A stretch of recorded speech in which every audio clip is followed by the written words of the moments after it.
எல்லாத்துக்கும் வணக்கங்க. எல்லாம் எப்படி இருக்கீங்க? நல்லா இருக்கேன்னு நம்புறேன். இப்போ தமிழ்நாட்டில எல்லா பிரச்சனை ஓடிட்டுருக்குன்னு தெரியலைங்களா எல்லாத்துக்கும். அம் எல்லாரும் வந்து இவ்ளோ வன்மமா இருக்காங்க. எவ்வளோ வன்மமா இருக்காங்க.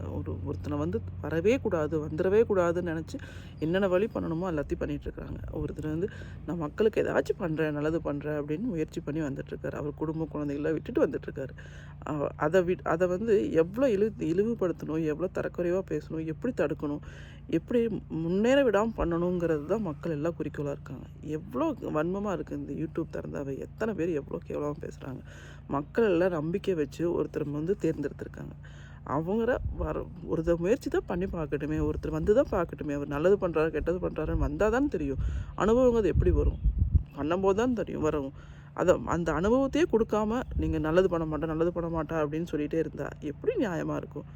எவ்வளோ வன்மமா இருக்குது பேசுறது எல்லாமே.